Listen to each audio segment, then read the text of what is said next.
चलो भाई आगे बढ़ते हैं। इसके पहले हमने रिसिप्ट एंड पेमेंट अकाउंट आपको बताया था कि ये क्वेश्चन में दिया रहता है। क्या दिया रहता है? Receipt and payment account.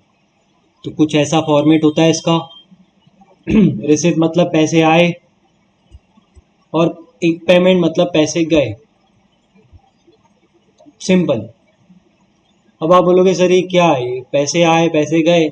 पैसे आए मतलब इनकम, पैसे गए मतलब एक्सपेंस। खत्म। इसमें क्या सिखा रहे हो आप? ये तो आता है ना हमको। भाई पैसे आए, आए मतलब इनकम, गए मतलब एक्सपेंस। खत्म। इसमें क्या? हाँ, इसमें क्या दिक्कत है? इसमें कोई दिक्कत नहीं है। अब बेटा रिसिप्ट मतलब ठीक है पैसे आए हैं, बट पैसे आना मतलब जरूरी नहीं है कि इनकम होगी। या पैसे जाना जरूरी नहीं है कि एक्सपेंस होगा। सर कैसे? पैसे आए तो इनकम ही होगी ना सर, हम तो बचपन से यही सीखे। आप तो नई बात बता रहे हो। हमको कहीं से पैसे आते तो हम तो अंदर कर लेते हैं, मतलब इनकम हो जाती है अपनी। बेटा मैंने कहा कि जरूरी नहीं है कि पैसे आएंगे तो वो इनकम ही होगी, कुछ और भी हो सकता है। सर कुछ और मतलब? यहाँ पैसे जाएंगे तो जरूरी नहीं है कि वो एक्सपेंस ही होगा। चांसेस हैं कि एक्सपेंस होगा, बट एक्सपेंस के अलावा भी कुछ हो सकता है।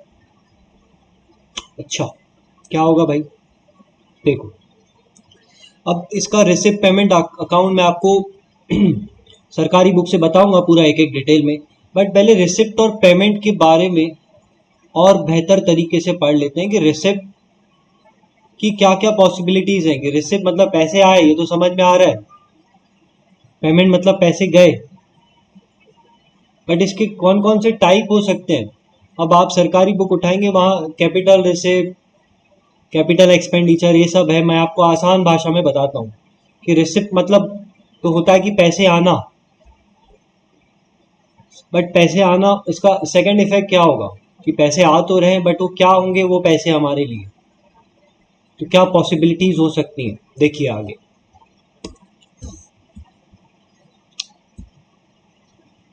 रिसिप्ट, ठीक है।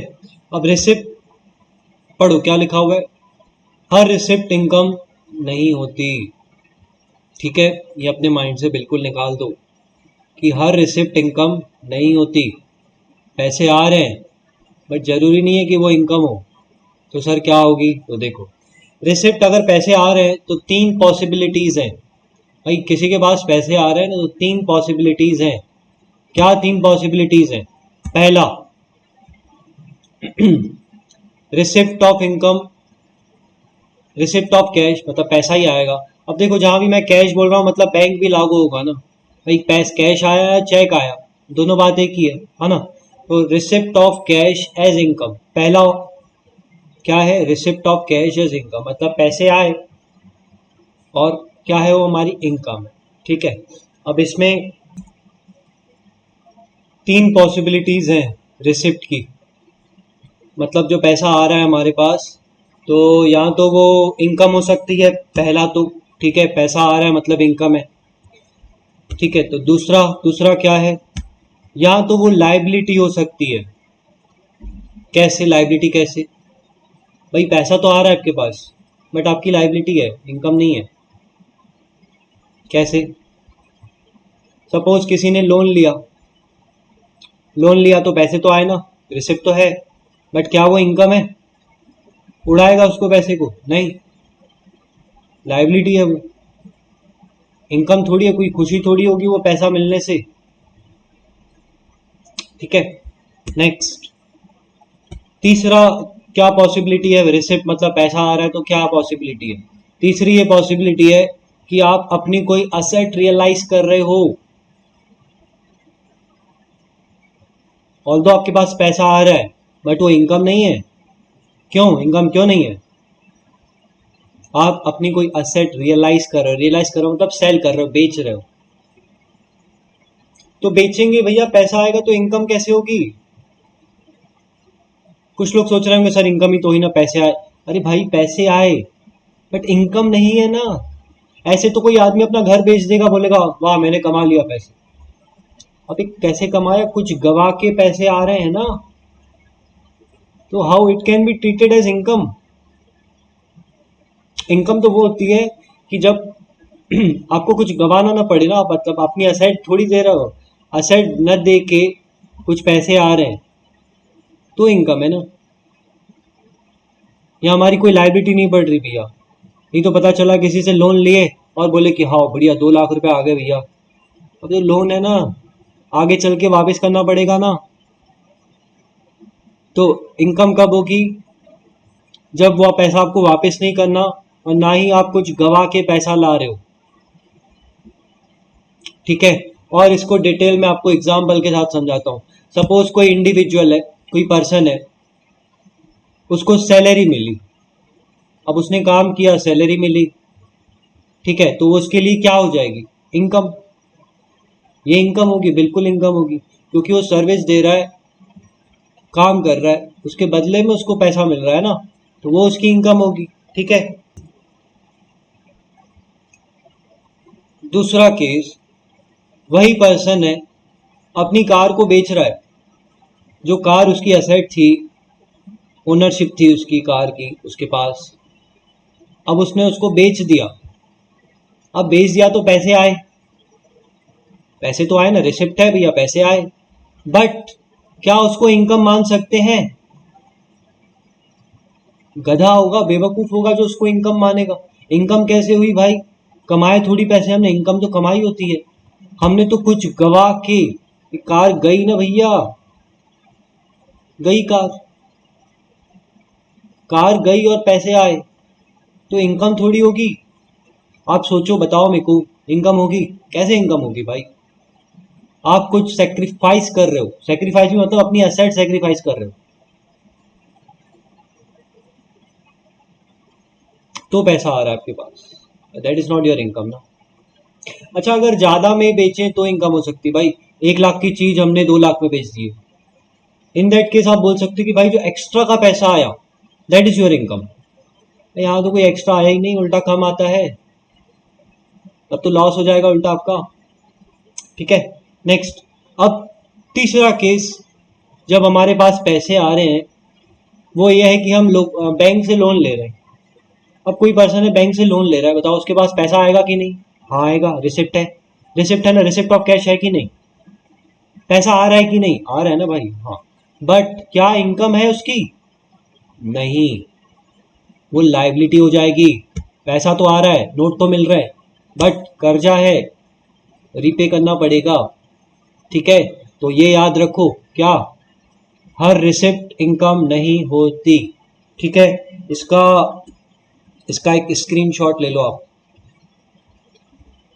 हर रिसिप्ट इनकम नहीं होती, पैसे आ तो रहे हैं बट जरूरी नहीं है वो इनकम है। 3 पॉसिबिलिटीज है, एक तो इनकम हो सकती है, या तो आप असेट बेचोगे अपनी और पैसे आएंगे, या तो आप कर्जे में चले जाओगे, लाइबिलिटी हो जाएगी, ठीक है। अब ऐसे ही पेमेंट, पेमेंट मतलब पैसे जाना, किसी को हम पैसे दे रहे हैं, कैश दे रहे हैं या चेक दे रहे हैं, पैसा जा रहा है हमारा, आउट गोइंग हो रही है पैसों की। रिसिप्ट में इनकमिंग हो रही थी, पैसे आ रहे थे गल्ले में, अब गल्ले से पैसे जा रहे हैं, तो सर अब पैसे जा रहे हैं तो एक्सपेंस होगा? नहीं, एक्सपेंस होगा, ठीक है, बट क्या सिर्फ एक्सपेंस होगा? नहीं, इसमें भी 3 पॉसिबिलिटीज हैं। क्या?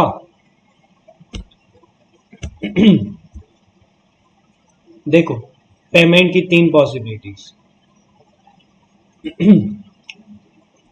इसमें भी ये लाइन याद रखो, हर पेमेंट एक्सपेंस नहीं होती, हर पेमेंट एक्सपेंस नहीं होती। आपने पैसा दिया मतलब एक्सपेंस हो गया, ऐसा नहीं है। तो सर कैसा है? इसमें भी 3 पॉसिबिलिटीज है, देखो कैसे। पहला पहला तो वही है कि भैया हो सकता है आपका ये एक्सपेंस हो, ठीक है, आपने पैसा दिया, आपका एक्सपेंस है, ठीक है। दूसरा दूसरा क्या होगा?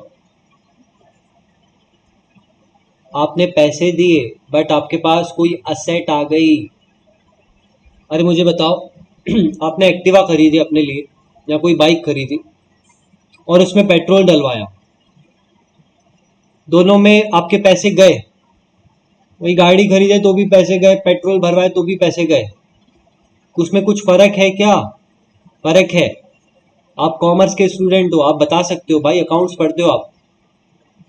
कोई लेमैन से पूछे तो बोलेगा नहीं नहीं, दोनों में बराबर, पैसे गए खर्चा हुआ। नहीं, आप उसका डिफरेंस बता सकते हो। क्या? कि पेट्रोल डलवाए that is your expense, but जो गाड़ी खरीदे वो तो आपके पास रहेगी ना, that is your fixed asset.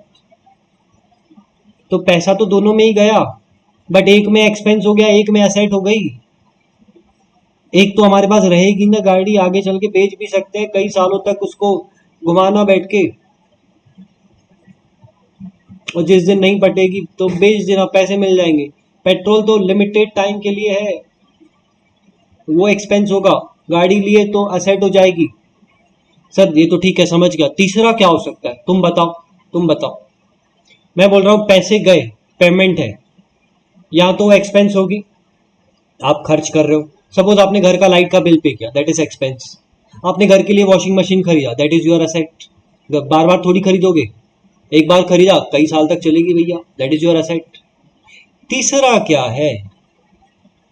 Video pause करके सोचो कि पैसा तो जा रहा है, एक्सपेंस हमने पढ़ लिए कि भैया एक्सपेंस है, असेट है। तीसरी पॉसिबिलिटी क्या हो सकती है कि हमने पैसा दिया जो ना एक्सपेंस है ना असेट है, क्या हो सकता है? पॉज करके लिखो नीचे कमेंट में, बताओ। देखो तीसरा है, हम अपनी पुरानी लाइबिलिटी चुका रहे हैं। सपोज कोई पर्सन गया बैंक में, 50,000 रुपये पे करके आया, तो हमने बोले कि भाई तेरा पैसा गया, या दैट इज योर पेमेंट ना, पेमेंट, पैसा गया। तो हम बोलेंगे कि ठीक है तेरा बैंक बैलेंस बढ़ गया, बोलेगा नहीं। तो क्यों दिया बैंक को पैसे? बोलेगा मैंने पहले पहले बैंक से लोन लिया था कई साल पहले, अभी मैं उसको चुका के आया। तो हमने क्या किए, पेमेंट किए कैश की, पैसे गए, but that payment is for past liabilities, जो हमारी पुरानी लाइबिलिटीज थी उसको रीपे करने के लिए किए, वापस करने के लिए किए, सो दैट अपन कर्ज मुक्त हो जाए। ठीक है, तो पैसे गए तो that can be expense, asset, और एल माइनस लाइबिलिटी आपकी कम हो जाएगी। तो बेटा ये था रिसिप्ट के 3 टाइप और पेमेंट के 3 टाइप, समझा आपको? ठीक है, तो अब जो है नेक्स्ट इसमें हम रिसिप्ट की डिटेल में पढ़ेंगे। जो एनपीओ वाले होते हैं उनके पास रिसिप्ट में क्या क्या आता है, कहाँ कहाँ से पैसे आते हैं, अब आपको समझेगा वो अकाउंट। जो नेक्स्ट वीडियो में आपको बताऊंगा मैं सरकारी बुक से, आप देख सकते हैं वहाँ पे एक रिसिप्ट एंड पेमेंट अकाउंट बना हुआ है बहुत बड़ा। अब उसका एक एक आइटम आपको समझेगा। मतलब आप अभी ऐसा नहीं बोलोगे कि रिसिप्ट है मतलब इनकम है, नहीं, सोचना पड़ेगा भाई। जरूरी थोड़ी है रिसिप्ट है मतलब इनकम है। ठीक है, तो रिसिप्ट भी 3 तरह की होगी, पेमेंट भी 3 तरह की होगी। ओके, तो चलिए नेक्स्ट वीडियो में मिलते हैं। कल परसों आपकी टेस्ट है, तो प्रिपेयर करो, रिवीजन कर लो फाइनल अकाउंट की और बिल्स ऑफ एक्सचेंज की। ओके।